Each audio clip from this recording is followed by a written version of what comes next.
वालेकुम रहमतुल्लाह। अगर आपको या आपके किसी प्यारे को याददाश्त की प्रॉब्लम्स हैं तो ये वीडियो आपके लिए है। इसको एंड तक देखिएगा क्योंकि इससे आपको निहायत मुफीद इन्फॉर्मेशन मिलने वाली है। मेरा नाम डॉक्टर तलहा वकार है। मैं न्यूरोलॉजिस्ट हूँ और रावलपिंडी पाकिस्तान में प्रैक्टिस करता हूँ।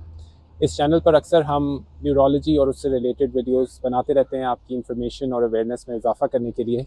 आज की वीडियो हमारी डिमेंशिया की ट्रीटमेंट पर है। डिमेंशिया, जिसको हम उर्दू ज़बान में निस्यान की बीमारी कहते हैं, एक कॉमन बीमारी है जो कि न्यूरो क्लिनिक और मेडिकल क्लिनिक्स में अक्सर देखी जाती है और बहुत से लोगों को, ख़ास तौर पे जो यूट्यूब पर इंफॉर्मेशन तलाश करते हैं, उनको डिमेंशिया की ट्रीटमेंट के मुतालिक जानने का तजस्सुस रहता है। तो आज हम इसके बारे में मुकम्मल बात करेंगे फ्रॉम ए टू ज़ी, और इस वीडियो को एंड तक आप देखिए। डिमेंशिया आमतौर पे बड़ी उम्र के अंदर होता है और उसमें यादाश्त की प्रॉब्लम्स शुरुआत में होने के साथ साथ फिर वक्त के साथ वो पेशेंट्स की जो नॉर्मल अपनी टेक केयर करने की सलाहियतें होती हैं वो कम होना शुरू हो जाती हैं। वो अपना बैंक अकाउंट, अपने फाइनेंसेस, अपने जो दीगर रोज़मर्रा के मामलात हैं उनको मैनेज करने के अंदर कमज़ोर से कमज़ोर तर होते जाते हैं, यहाँ तक कि बहुत एडवांस्ड यानी आगे चलकर डिमेंशिया में वो बिस्तर से लग जाते हैं, माजूर हो सकते हैं और कोमा तक और डेथ तक भी बात पहुँच सकती है। तो डिमेंशिया एक सीरियस बीमारी है और मुख्तलिफ़ टाइप्स के डिमेंशिया हैं। उसमें कुछ काफ़ी तेज़ी से चलते हैं और जो सबसे कॉमन टाइप का डिमेंशिया है अल्ज़ाइमर्स डिज़ीज़, ये अमूमन सालों और दहाइयों में इसकी बात आगे सीरियस स्टेज तक पहुंचती है।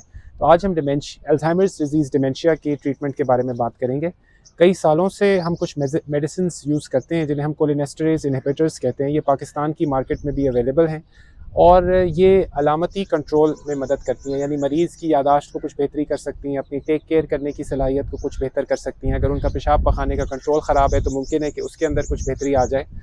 उसके अलावा कोई ज़मीन आसमान का फ़र्क अब अफसोस की बात है कि नहीं पड़ता है और यही मेरा एक्सपीरियंस भी है और मेरे पेशेंट्स का एक्सपीरियंस भी है। तो डेफ़िनेटली इससे बेहतर दवाओं की ज़रूरत है। उसके बाद ऐसे पेशेंट्स में क्योंकि अक्सर बिहेवियर के प्रॉब्लम्स आ जाते हैं, इनमें गुस्सा, एग्रेशन, फिर कभी कभी गालम गलोच, मारपीट तक भी बात पहुंच सकती है। तो ऐसे पेशेंट्स को बिहेवियर कंट्रोल करने के लिए मेडिसिन की ज़रूरत पड़ती है। फिर उसके बाद अगर ऐसे पेशेंट्स में फिट्स यानी मिर्गी के दौरे हों तो न्यूरोलॉजिस्ट जो आपके हैं वो मिर्गी के दौरे को कंट्रोल करने में भी आपकी मदद कर सकते हैं। ये याद रखना ज़रूरी है कि इन सारी अलामतों के साथ साथ अगर ऐसे मरीज़ को और बीमारियां जैसे शुगर, ब्लड प्रेशर, हार्ट की प्रॉब्लम हैं तो उनकी ट्रीटमेंट भी साथ साथ ज़रूरी है। अब सबसे इम्पॉर्टेंट चीज़ जिसके लिए ये वीडियो शायद आप देखना चाह रहे हैं वो ये कि पिछले कुछ सालों में ऐसी दवाएँ भी आई हैं जिन्हें हम कहते हैं डिज़ीज़ मॉडिफाइंग एजेंट्स। अक्सर पेशेंट्स क्लिनिक में आके सवाल करते हैं कि डॉक्टर साहब, आपकी ट्रीटमेंट से क्या ये बीमारी रुक जाएगी, मुकम्मल रिवर्स हो जाएगी यानी क्योर हो जाएगी, या इसकी बीमारी का आगे जो ग्राफ है वो ख़राबी की तरफ चलता रहेगा। तो थोड़ी सी मुश्किल से कहने वाली बात यह है कि आज तक की जो दवाएं पाकिस्तान में अवेलेबल हैं वो कुछ बेहतरी तो करती हैं, लेकिन जो बीमारी का ग्राफ है वो बतदरीज आगे बढ़ता रहता है। उस बीमारी को हम ना रोक सकते हैं अपनी जगह पर, ना उसको रिवर्स कर सकते हैं, लेकिन जो डिज़ीज़ मॉडिफाइंग एजेंट्स हैं वो एक उम्मीद की किरण है।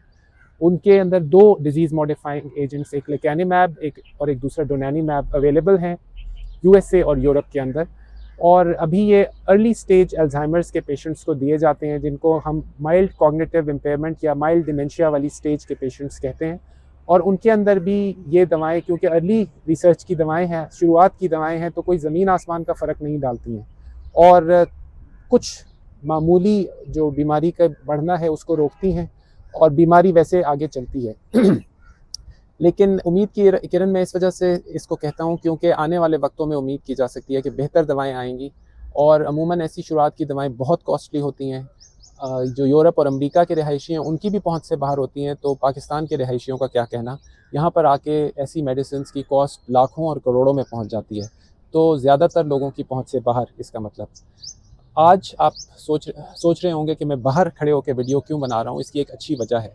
इसकी वजह यह है कि डिमेंशिया के पेशेंट्स के जो प्यारे होते हैं, उनके बेटे बेटियां, उनके जो स्पाउसेस होते हैं, वो चाहते हैं कि ऐसे पेशेंट्स के लिए बेहतरी करें और अक्सर उनका जहन ये होता है कि माहौल चेंज होने से, जैसे हम अपना माहौल चेंज करने के लिए बाहर आए हुए हैं, ऐसे पेशेंट्स की बेहतरी होगी। लेकिन आप ये बात सुन के हैरान होंगे कि डिमेंशिया के पेशेंट्स माहौल चेंज होने से अक्सर ख़राबी की तरफ चले जाते हैं।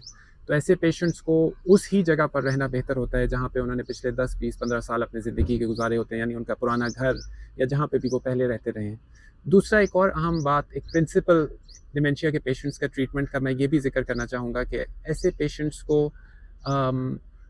छेड़छाड़ और कॉन्फ्रंटेशन की ज़रूरत नहीं होती। यानी अगर वो आपसे कुछ बात कह रहे हैं, मिसाल के तौर पर वो जूते को बिल्ली कह रहे हैं और जब तक ये चीज़ ख़तरनाक ना हो, आपके लिए नुकसानदेह ना हो, उनके लिए नुकसानदेह ना हो, तो ऐसे पेशेंट के साथ टकराओ या उनको बार बार समझाने की कोशिश करना, ये सूझबूझ नहीं होती, बल्कि इससे माहौल ख़राब होता है, उनको गुस्सा आता है, वो चिड़चिड़ापन के शिकार होते हैं, कोई फ़ायदा नहीं होता। छोटे बच्चे जिनको हम ऐसे सिखाते हैं वो तो सीखते हैं, क्योंकि उनका जहन का ग्राफ बेहतरी की तरफ जा रहा होता है, लेकिन डिमेंशिया के पेशेंट्स अफसोस वो सीखते नहीं हैं, वो उल्टा उससे चिढ़ जाते हैं, नाराज़ हो जाते हैं। तो ऐसा बिल्कुल ना कीजिए। हाँ, अगर वो किसी नुकसानदेह चीज़ की तरफ जा रहे हों, घर से बाहर निकल रहे हों या कोई और ऐसी नुकसानदेह चीज़ कर रहे हों, तो लाज़मी उनको ज़बान से भी रोकिए, हाथ से भी रोकिए, जिस तरह भी कर सकें उनको रोकिए।